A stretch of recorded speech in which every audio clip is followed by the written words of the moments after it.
lagi bersama saya di Manual Bahasa Academy. Pernah nggak sih emosi marah muncul paling cepat? Bahkan sebelum kita sempat mikir, padahal seringkali itu bukan cuma soal kejadian saat itu.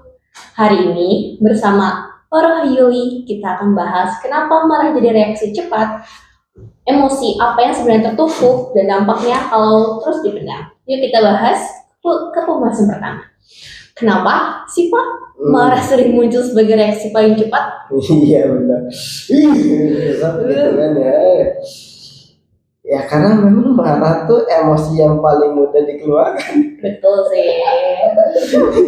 Ya kan? Ya terjadinya saat apa gitu kan? Yang pasti saat lelah, saat kecewa. Yang ini di tempat saya sering dikecewain gitu. Nah kemudian merasa tidak dihargai gitu kan. Kemudian merasa kewalahan gitu kan. Nah itu yang memang di saat-saat itu yang pasti yang akan keluar ya emosi marah gitu kan ya gitu kan. Karena gimana, otak tuh sering memikir jalan pintas gitu kan. Ya kata istilahnya udah langsung tak gitu kan. Gitu kan. Bahkan greget pun itu kerasanya marah kan gitu kan. Bukan judulnya greget gitu kan, tapi tetap aja intinya itu marah gitu kan, seperti itu. Tapi memang pada dasarnya ada yang memang kata istilahnya lebih mudah marah daripada menjelaskan gitu kan. Ya intinya kalau menjelaskan tuh susah gitu kan, tapi kalau dimarahin ya, kerasa kayak mereka tuh paham langsung gitu kan, nggak tahu tuh. Tapi kalau dijelasin baik-baik malah nggak paham gitu kan, malah susah diatur dan sebagainya gitu. Banyak yang seperti itu kan ya, yang dimana mungkin ada kayak istilah sedang saya capek gitu kan, saya kecewa gitu kan, ada saya butuh istirahat gitu kan. Nah marah itu jadi apa, alhasil jadi topeng gitu, kayak topeng emosi yang lebih mendalam gitu kan ya. Karena apa ya, supaya terluapkan gitu kan ya, supaya langsung poin-poinnya nggak tahu juga ya, ya mungkin ada kata istilah arti ya dalam pemahaman gitu kan. Ketika memang ditekan pasti akan paham gitu, tapi kalau tidak ditekan, tidak apa ya, secara kata istilah nada tinggi juga kadang gitu, itu biasanya tidak langsung connect gitu kan ya, kayak seperti itu ya. Contohnya kalau misalkan kita dibentak sekali gitu, kadang langsung bangun gitu kan ya, gitu. Nah itu yang memang perlu juga gitu, antara apa ya, bermain karakter gitu kan, karakter sama lawan jenis gitu kan, bukan lawan jenis sih, tapi lawan bicara ya, lawan bicara gitu, lawan bicara kita gitu kan Kak. Nah jadi memang ketika kita marah pun ada arti yang memang tersampaikannya seperti itu. Tapi memang pada dasarnya marah tuh lebih enak gitu. Pasti Pak. gitu. Apakah marah selalu tentang situasi saat itu atau ada emosi lain yang tertumpuk? Iya, jadi memang marah yang memang tentang situasi ya kan. Yang pasti sih seringnya tidak gitu kan. Ya, kenapa? Kalau kita lihat dari contoh-contoh sehari-hari gitu kan, diminta tolong gitu kan, ya alhasil kayak mungkin ada yang kesel, ada yang tidak gitu kan. Kemudian macet sebentar, macet gitu kan. Ya kan ya, jalanan macet ya emosi naik gitu kan. Ada juga ya lagi santai gitu kan, ada kemudian anak ribut nah kan, atau misalkan tetangga gitu kan, atau misalkan adik kita sendiri pun gitu kan ribut gitu kan ya. Alhasil kita gitu kan selaku kakaknya rasa nggak nyaman pun emosi kan gitu kan, marah gitu kan dikit. Nah itu jadi memang jadi pemicunya itu hal kecil sebenarnya gitu kan. Tapi ya gimana, artinya yang meledak tuh bukan kejadian gitu kan, tapi ya emosi lama yang sudah menumpuk kadang itu terkeluarkan gitu. Dalam kan di dalam otak, dalam diri kita udah ngomong kayak buar aja. Iya, kayak seperti lelah gitu kan, ya kecewa, kemudian stres, merasa sendirian yang jomblo gitu kan. Nasib pada Ya, nasib. Ya intinya gitu ya guys ya. Ya walaupun saya jomblo gitu, malah jadi promosi enggak. Ya dalam arti ada yang benar. no no no no no no no no. Nah jadi memang kayak gitu Kak. Jadi kayak situasi kecil yang menjadi pemantik gitu kan ya.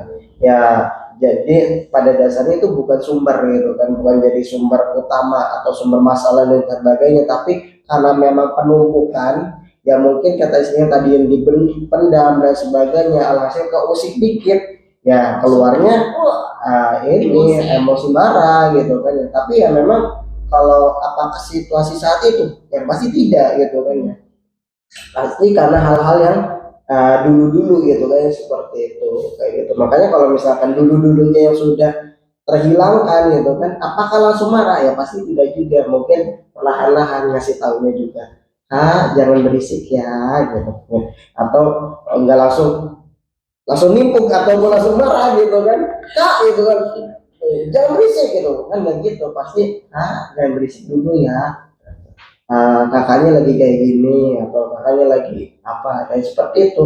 Jadi emosi itu perlahan-lahan gitu. Tapi kalau misalkan ada penumpukan yang memang dulu-dulu ya itu pasti langsung kayak bumerang, langsung blum gitu, langsung kayak bom gitu kan, langsung boom gitu, meledak gitu, seperti itu kan.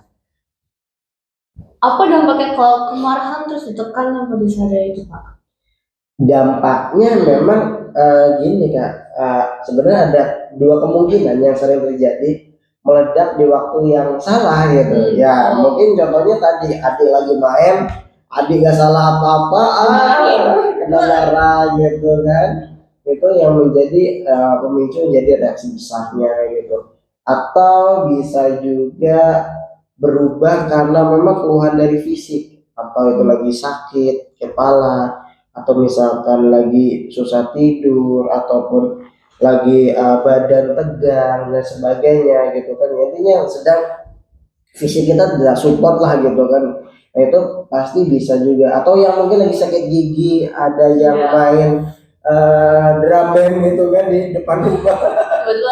Aduh, berhenti. Udah itu udah, nah seperti itu. Nah, itu yang memang perubahan fisik itu pasti terjadi gitu kan ya. Nah yang pasti kemarahan tuh bisa tertekan gitu kan ya kayak gitu, atau ada hubungan gitu dengan orang sekitar. Nah ini itu bahaya tuh. para kaum Gen Z ya kan ya, saya juga Gen Z Kak, tenang aja ya. Jadi kaum Gen Z gitu kan ya pasti hubungan antara orang ya gitu kan, bisa dengan kekasih, bisa dengan pasangan, bisa dengan apa namanya calon pasangan gitu kan, atau baru PDKT ingin sebutannya gitu kan, yang kata istilahnya orang jadi merasa kayak serba salah kalau misalkan dekat gitu kan. Timbullah namanya apa, cemburu dong gitu kan, dan seperti itu. Nah ketika memang terjadi kecemburuan ya pasti apa bahayanya ya, kan tadi apa, ribut lah sama temennya gitu kan, emosional jadinya gitu, itu punya saya gitu kan ya gitu. Itu pacar saya jangan diganggu gitu kan ya, malah ribut gitu kan. Alhasil misalkan tadinya jadi sahabat gara-gara cewek gitu kan, jadi musuh gitu kan gitu. Makanya ketika ada hubungan seperti itu ya kita lihat aja nanti gimana action akhirnya gitu kan. Nah action akhirnya ini kalau misalkan putus ya nanti sahabat kita akan hadir ke kita ya, gitu kan, kembali lagi gitu kan. Nah tapi ya memang pada dasarnya perlu juga sih kita mengingatkan gitu kan ya, seperti itu. Nah sehingga apa, sehingga tidak terjadi hal-hal yang tidak diinginkan. Makanya ya pasti kalau misalkan hal kayak putus, hal yang seperti apa namanya diduain, diselingkuhin, asik gitu. Itu ya para kawan Gen Z gitu kan, yang memang sedang berbunga-bunga gitu kan. Nah itu pasti hal yang dilakukan pasti serba salah gitu kan ya gitu. Chattingan dibalas lama Aduh, kemana sih? gitu kan.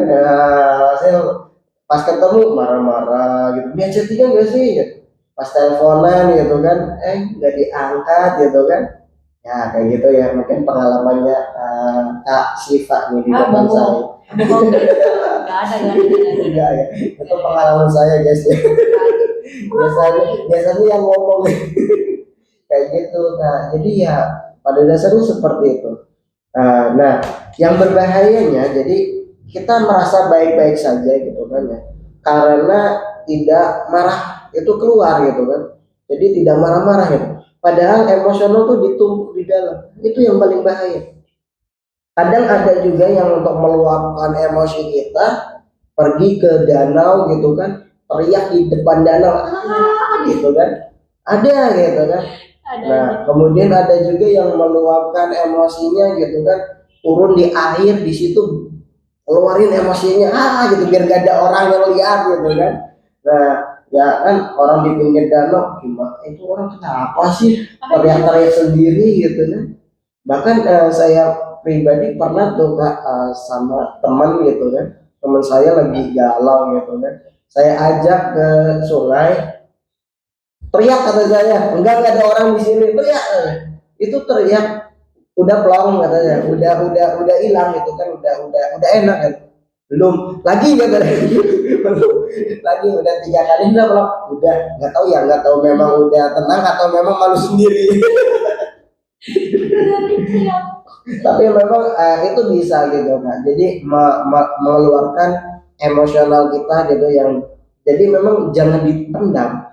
Kalau dipendam itu jadinya penyakit yang akan berubah menjadi fisik gitu kan, bisa menjadi dari lambung, asam lambung gitu kan naik gitu kan, kemudian dari naik bisa ke kepala jadi migrain gitu kan. Nah khawatirnya terjadi hal yang tidak diinginkan gitu kan ya, kayak walhasil jangan sampai masuk rumah sakit gitu kan, padahal awalnya karena apa, emosional gitu kan ya, kayak seperti itu. Jadi memang terkait dengan mental health ini sangat perlu diperhatikan gitu kan, terkait dengan emosional kita gitu kan.